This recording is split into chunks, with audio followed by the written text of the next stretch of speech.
A'udzu billahi samil alim minasyaitonir rajim. Bismillahirrahmanirrahim. Assalamualaikum warahmatullahi wabarakatuh. Bersama saya Wan Muhammad Afif bin Wan Muhammad Azam dalam siri pengajian atas talian sempena Perintah Kawalan Pergerakan.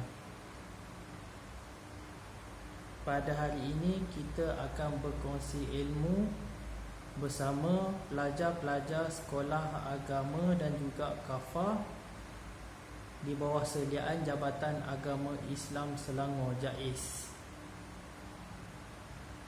Kita akan berkongsi ilmu mata pelajaran akhlak tahun 2. Saya gunakan buku ini.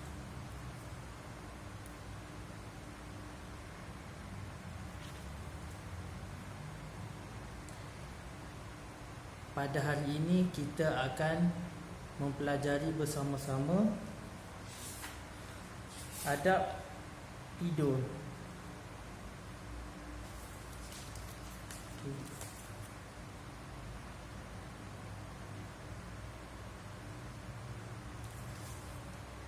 Baik, sila buka muka surat 12 dan 13.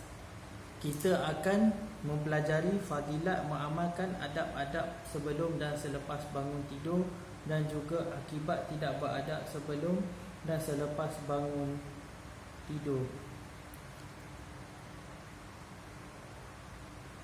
Fadilat mengamalkan adab-adab sebelum dan selepas bangun tidur. Yang pertama, dapat mengamalkan sunnah Nabi Muhammad SAW. Apabila kita mengamalkan adab-adab, secara tak langsung kita telah mengikut sunnah Nabi SAW.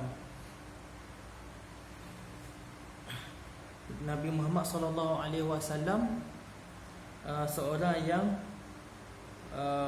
menjaga adab dan akhlak dalam setiap perkara, termasuklah tidur. Contohnya Nabi sentiasa berwuduk sebelum tidur. Apabila kita berwuduk sebelum tidur, kita juga mengamalkan sunnah Nabi. Saya teringat hadis ini, laqad kana lakum fi rasulillahi uswatun hasanah. Dalam diri Rasulullah SAW terdapat suri tauladan dan panduan untuk kita contohi.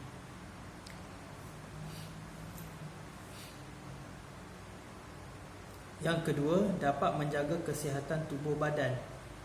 Apabila kita mengamalkan adab tidur dan juga kita tidur pada waktunya, kita dapat menjaga kesihatan tubuh badan kita daripada sebarang penyakit.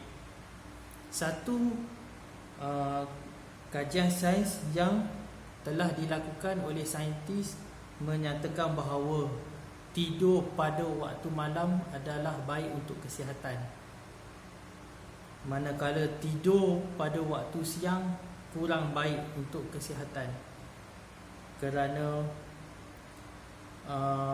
pada waktu malam ada hormon yang tertentu keluar dan ada hormon yang tertentu tidak akan keluar daripada badan kita. Jadi apabila kita ubah waktu tidur kita, contohnya malam berjaga, siang tidur, sebenarnya itu memudaratkan kesihatan kita. Kita kena tidur pada waktu malam untuk mendapatkan tenaga.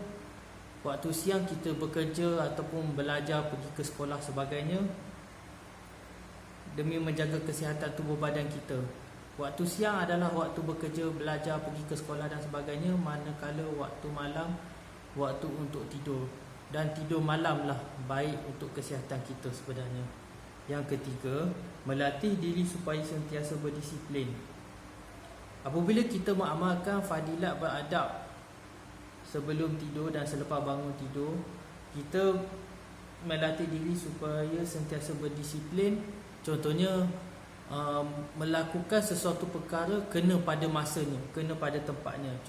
Seperti yang saya katakan tadi, malam adalah waktu untuk tidur, manakala siang adalah waktu untuk bekerja, belajar, pergi ke sekolah dan sebagainya. Itu adalah disiplin. Kita melakukan perkara, contohnya belajar pada waktu siang dan tidur pada waktunya, iaitu waktu malam. Apabila kita tukar, maka kehidupan kita tidak akan stabil, tidak akan tenteram dan hati kita tak akan tenang. Yang keempat, tidak rasa mengantuk dan letih ketika belajar. Apabila kita tidur pada waktunya, kita dapat merehatkan tubuh badan kita, organ dalaman kita, supaya apabila kita belajar, kita dapat menumpukan pelajaran yang diajar oleh guru dalam kelas. Kita dapat fokus apa yang diajar oleh guru. Seterusnya, fikiran sentiasa cergas dan cerdas. Seperti yang saya katakan tadi, tidur malam adalah baik untuk kesihatan kita, manakala tidur pada waktu siang kurang baik untuk kesihatan kita. Dan tidur pada waktu malam menyebabkan otak kita berehat dan dapat menyerap maklumat yang kita pelajari pada waktu siang sebelumnya. Dan yang terakhir, disayangi oleh keluarga dan masyarakat. Apabila kita mengamalkan fadilat tidur, sebelum tidur dan selepas bangun tidur, kita disayangi oleh keluarga dan masyarakat kerana kita tidak mengganggu orang lain.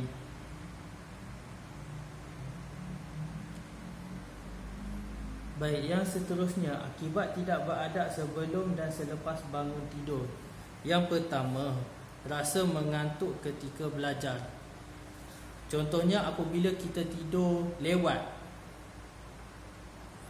Lebih-lebih lagi, tidur lewat disebabkan main game ataupun melakukan perkara-perkara yang tidak mendatangkan sebarang faedah. Apabila kita melakukan perkara tersebut, tubuh kita tidak cukup rehat, tidak dapat rehat yang secukupnya. Kita tidur lewat, tubuh kita tidak akan berehat dengan secukupnya. Perkara ini akan menyebabkan rasa mengantuk ketika keesokan paginya. Kita tidak mampu untuk fokus dalam pelajaran, pekerjaan kita. Yang kedua, mudah mendapat penyakit. Seperti yang saya katakan tadi, apabila kita tukar waktu tidur kita, contohnya waktu siang kita tidur, waktu malam kita berjaga, kita mudah mendapat penyakit seperti yang dikatakan oleh pakar kesihatan. Jadi untuk menjaga kesihatan kita, kita hendaklah bekerja ataupun belajar pada waktu siang dan tidur pada waktu malam. Itu yang sebenarnya baik untuk kesihatan.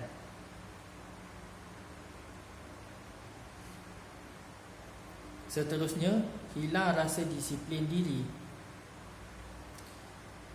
Apabila kita tidak beradab sebelum tidur dan selepas bangun tidur, kita hilang rasa disiplin diri. Kita tidak melakukan sesuatu perkara kena pada tempatnya, pada waktunya.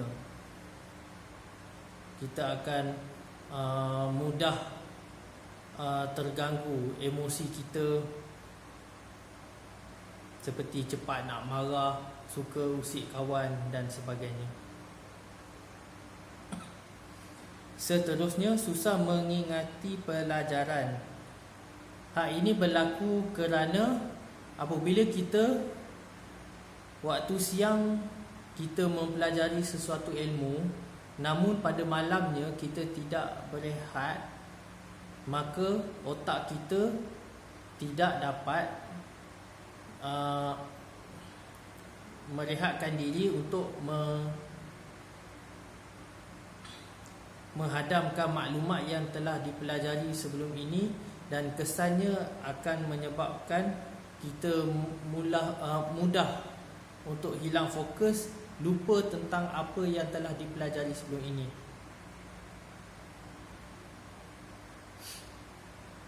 Dan yang terakhir, hilang selera makan. Apabila kita tidur lewat, kita akan memanjangkan waktu tidur kita sehingga pagi.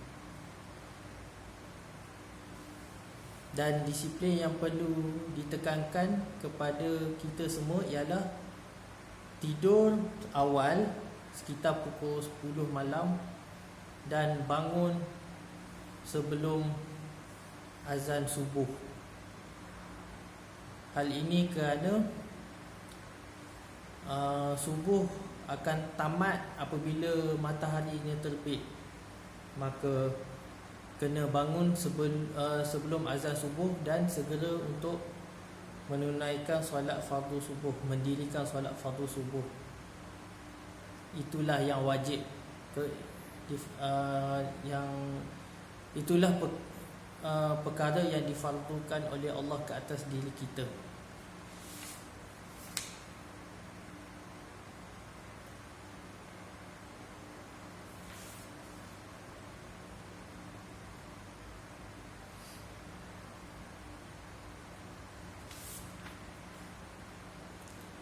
Baik, tahukah anda Allah Subhanahu Wa Taala telah menyatakan dalam Al-Quran bahawa